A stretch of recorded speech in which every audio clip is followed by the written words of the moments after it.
Good evening बच्चों। आज की क्लास में बायो का लेक्चर स्टार्ट करने से पहले आपको एक छोटी सी फिलॉसफी से जो है वो स्टार्ट करूंगी। क्लास क्यों फिलॉसफी से स्टार्ट करूंगी? Due to some personal reason आज मुझे टाइम नहीं मिल पाया कि मैं आपके लिए एक प्रॉपर वीडियो जो है एक प्रॉपर लेक्चर फॉर्म करूं। राइट, होते हैं, ह्यूमन बींग है, ह्यूमन बींग्स के साथ पर्सनल इश्यूज होते हैं, ठीक है। तो तब भी मुझे लगा कि कुछ तो आपके पास ऐसा जाना चाहिए, आप मुझसे कनेक्टेड है, मुझे ऐसा लगा कि हाँ मेरी जो है यूट्यूब फैमिली के पास कुछ ऐसा जाना चाहिए जिससे उन्हें ये ना लगे, वो नेग्लेक्टेबल जो है वो ना फील करे, ठीक है। कभी भी देखिए, जैसे क्या कहते हैं, something is better than nothing. तो आज मैं भी उसी फिलॉसफी को फॉलो कर रही हूँ कि जो यूजुअल लेक्चर की टाइमिंग होती, शायद उतना लेंथी मेरा लेक्चर होगा नहीं, लेकिन आपको फिर मैं एक पॉइंट बता रही हूँ कि कभी भी सागर के किनारे खड़े होके आप कभी सागर की गहराइयों को नाप नहीं सकते। ठीक उसी तरह से इस वीडियो की लेंथ को देख के प्लीज इसकी मार्किंग मत करिएगा, इसकी वैल्यू को मत आंकिएगा। क्यों? क्योंकि जो है शायद इस एक स्लाइड से जो है शायद इस 15 मिनट्स या 10 मिनट्स के लेक्चर से आपके 5 to 10 क्वेश्चंस प्रीवियस ईयर आए हुए हैं, ठीक है। और इसके साथ ही साथ हो सकता है कि नेक्स्ट ईयर में भी जो है इससे रिलेटेड क्वेश्चंस आपको फेस करने पड़े, ठीक है। तो कभी भी जो है इस छोटे से लेक्चर को देख के इग्नोर मत कर दीजिएगा कि इसमें क्या ही होगा, शायद इसमें बहुत कुछ होगा जो शायद आपको 1 घंटे की क्लास में भी ना मिल पाए, ठीक है। और जो लोग मुझसे जुड़े हुए हैं, जो लोग मुझसे अटैच है, वो जानते हैं कि मेरा वे ऑफ टीचिंग नहीं है कि मैं कुछ चीजें पहले से बोर्ड में लिख दूं। मैं आपके सामने ही आपके साथ ही लिखती हूँ, आपके साथ ही एक्सप्लेन करती हूँ, लेकिन sorry due to the short या फिर शॉर्ट बोलिए या फिर थोड़ा सा टाइम इशू बोल दीजिए कि थोड़े से टाइम इशू की वजह से आज मैंने यहाँ पे पहले से ड्रॉ कर रखा है और आपको बस एक्सप्लेन करना जो है वो मेरा मोटिव है, ठीक है। तो देखिए, सेल साइकिल आप सबको क्लियर है, सेल साइकिल हम लोग कई बार कर चुके हैं।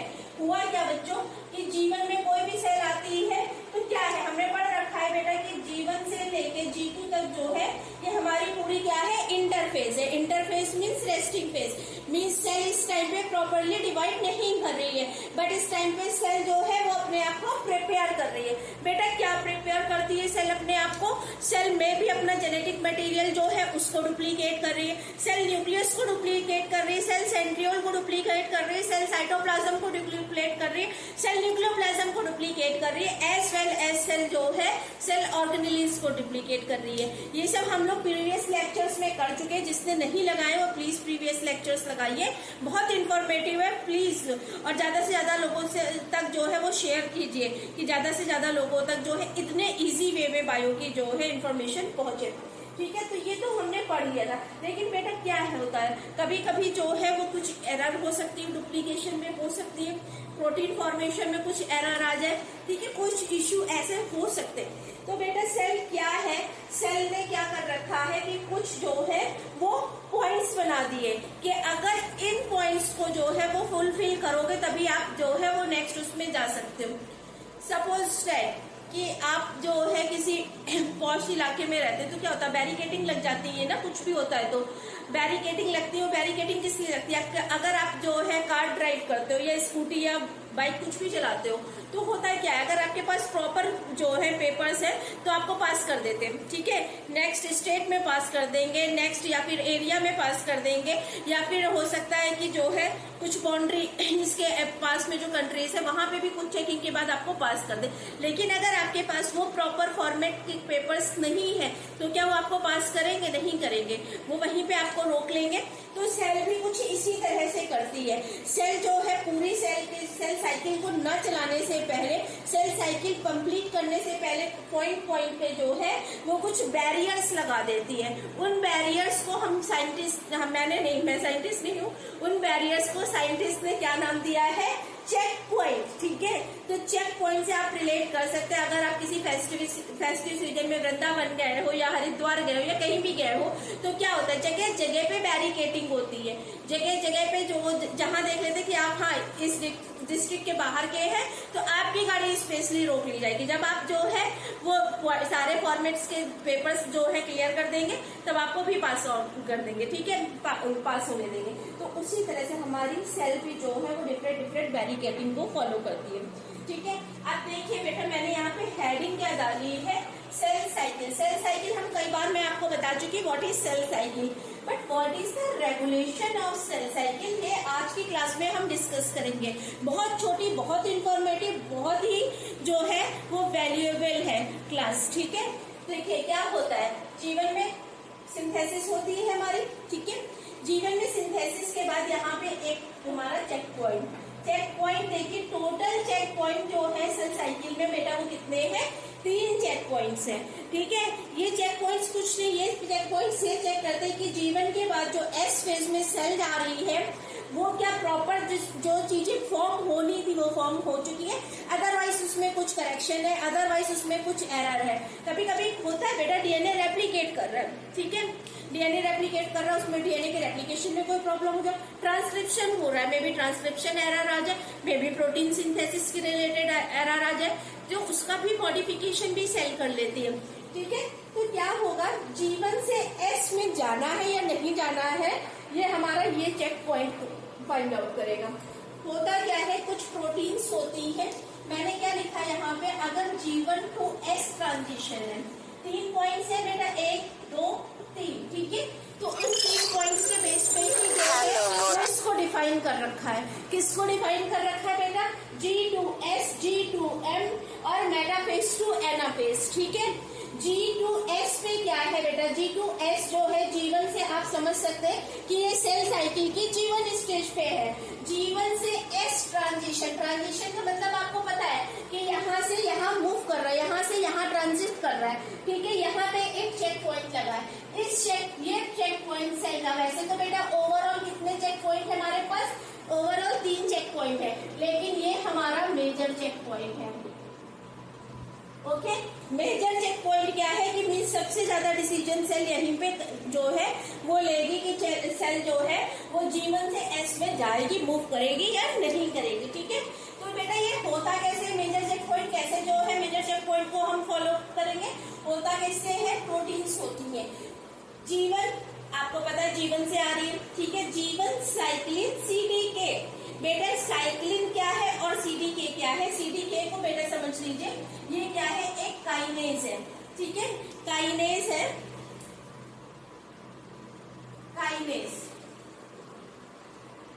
एक्चुअली काइनेज और साइक्लिन प्रोटीन मिलके जो है ये डिसीजन लेते, काइनेज और साइक्लिन प्रोटीन, ठीक है।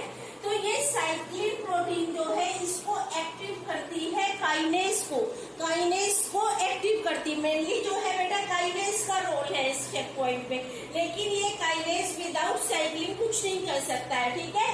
तो ये क्या है, इसका फुल फॉर्म भी आ जाता है, cyclin dependent kinase, cyclin dependent kinase, ठीक है, साइक्लिन डिपेंडेंट काइनेज, CDK आपको समझ में आ गया, साइक्लिन डिपेंडेंट काइनेज। तो ये एक कॉम्प्लेक्स हो गया साइक्लिन डिपेंडेंट काइनेज का, किसकी प्रेजेंस में कर रहा है बेटा, साइक्लिन की प्रेजेंस में एक्टिव है, ठीक है। मेजर चेक पॉइंट है, मेजर चेक पॉइंट, यहाँ से सेल डिसाइड करेगी कि जो है हमें एस फेज में जाना है या नहीं जाना है, अदरवाइज यहीं पे स्टॉप हो जाएगी। अब देखिए बेटा एनसीईआरटी का डायग्राम आपको अगर आपने देखा होगा सेल साइकिल का, मैंने आपको इसके पहले जब भी सेल साइकिल पढ़ाई एक चीज उसमें मिसिंग थी, ठीक है। अगर आपने एनसीईआरटी का डायग्राम देखा होगा तो आपको पता होगा एक G0 कुछ करके वहां पे मेंशन है, ठीक है। G1 हमने पढ़ लिया, S पढ़ लिया, G2 पढ़ लिया, लेकिन ये G0 क्या है, क्या ये इंटरफेस का पार्ट है, क्या ये सेल साइकिल का पार्ट है? एक्चुअली बेटा ये इंटरफेस का पार्ट नहीं है। अगर सेल को डिवाइड नहीं करना है, कोई सेल ऐसी है जिसको सेल को डिवाइड नहीं करना है, तब वो किस स्टेज पे रहती है, G0 स्टेज पे रहती है, ठीक है। G0 स्टेज पे सेल है, इसका मतलब अब वो डिवाइड नहीं करेगी।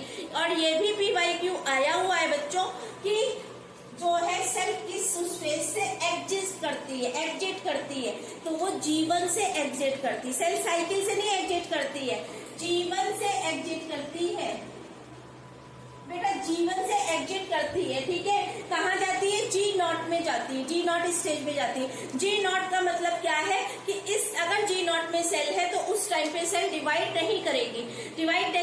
आपको पता है अगर कोई डिफरेंशिएटेड सेल है, कोई पॉलीफिलेटेड सेल है, तो एक पर्टिकुलर फंक्शन परफॉर्म करेगी, वो उस समय डिवीजन नहीं करेगी। और अगर उस समय वो डिवीजन नहीं कर रही है, वो डिवाइड नहीं कर रही है, तो क्या होगा बेटा कि उस टाइम पे क्या होगा, वो जी नॉट की स्टेज पे होगी। ठीक है, जो सेल्स डिवाइड नहीं कर रही है, जो एक पर्टिकुलर फंक्शन परफॉर्म कर रही है, वो जी नॉट की स्टेज पे होगी। ठीक है, और ये भी नहीं है, वो फिर से डिवाइड कर भी सकती है। तो ये जी नॉट की सेल्स जो है वो जीवन में फिर से एंटर कर सकती है। जी नॉट की सेल्स जो है वो जीवन में एंटर कर सकती है, मीन्स फर्दर ये डिवीजन में पार्टिसिपेट कर सकती है, फर्दर ये डिवाइड हो सकती है। आफ्टर मैच्योरिटी जो है वो डिवाइड कर सकती है। आफ्टर मैच्योरिटी डिवाइड कर रही है, तो इसका मतलब क्या हो गया कि अब ये वो पर्टिकुलर फंक्शन जो है उसको नहीं परफॉर्म कर रही है। ये क्या कर रही है बेटा, ये इसमें आ गई डिवीजन में, अब ये डिवीजन कर रही है। कोई एग्जांपल याद है आपको? अगर आपने प्लांट किंगडम कभी पढ़ा होगा, प्लांट टिश्यू पढ़े होंगे आपने, 9th में तो एटलीस्ट पढ़ी ही है। ठीक है, तो क्या पढ़ा था हमने? मेरिस्टेमेटिक टिश्यूज थे जो कॉन्टिन्यूअस डिवाइड करते रहते, उनका फंक्शन ही है कि वो डिवाइड करते रहते। वो मेरिस्टेमेटिक टिश्यू डिफरेंशिएटेड होने के बाद जो है वो किस में कन्वर्ट हो जाता है, डिफरेंट टिश्यूज में, चाहे वो पैरेन्काइमा हो जाए, स्क्लेरेन्काइमा, किसी में भी जो है वो डिफरेंशिएट हो जाए। तो अब वो पर्टिकुलर फंक्शन परफॉर्म कर रहे हैं, लेकिन वो अगर फिर से फर्दर डिवाइड होने की कैपेसिटी उनमें आ जाए तो वो पर्टिकुलर फंक्शन छोड़ के वो डिवीजन की कैपेसिटी जो है उसको गेन कर लेते हैं। तो वो जिस टाइम पे वो पर्टिकुलर फंक्शन परफॉर्म कर रहे हैं, डिफरेंशिएटेड हो गए हैं, उस टाइम पे वो जी नॉट की स्टेट में, और जी नॉट से फिर से जब वो डी डिफरेंशिएटेड हो जाते हैं, में कैपेसिटी आ जाती है, किस चीज की कैपेसिटी आ जाती है, डिवाइडिंग की, उस टाइम पे वो फिर से जीवन में आ जाते हैं। ठीक है, इतना हमें समझ में आ गया।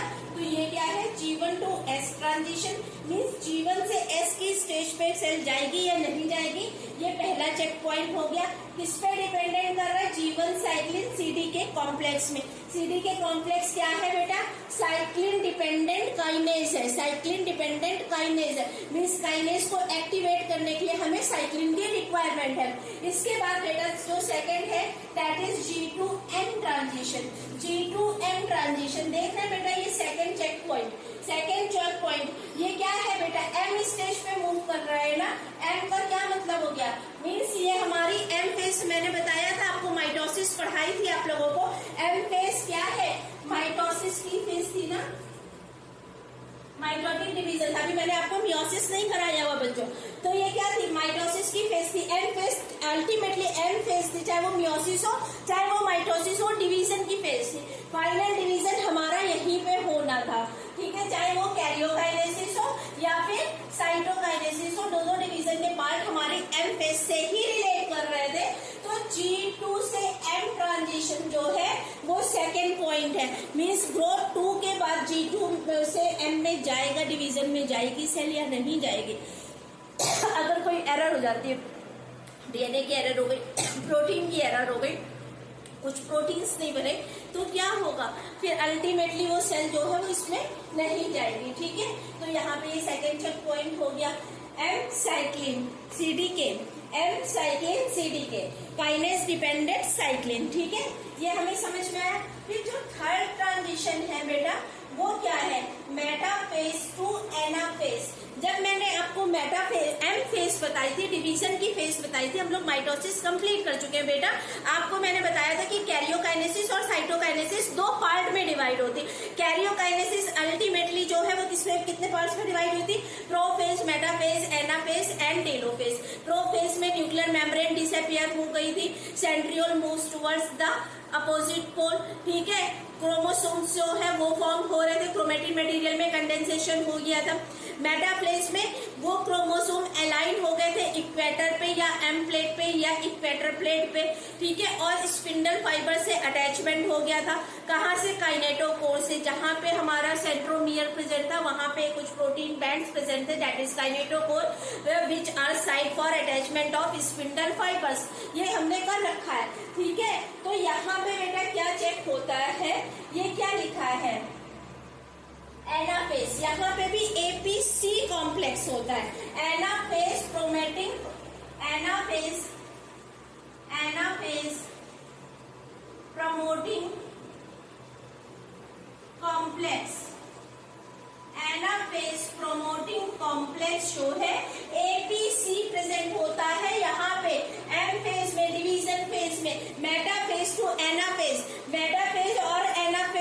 किसके पार्ट है बेटा, दोनों किसके पार्ट है हमारे, डिवीजन के फेज के। डिवीजन में भी बेटा स्पेसिफिक किसके पार्ट है हमारे, डिवीजन में भी specifically karyokinesis means division of nucleus का पार्ट है, न्यूक्लियस का पार्ट है। अब देखिए यहाँ से क्या हो रहा था, मेटाफेज में स्पिंडल फाइबर्स जो है वो अटैच होते, बंद तो प्रोफेज में ही जाते, अटैचमेंट था।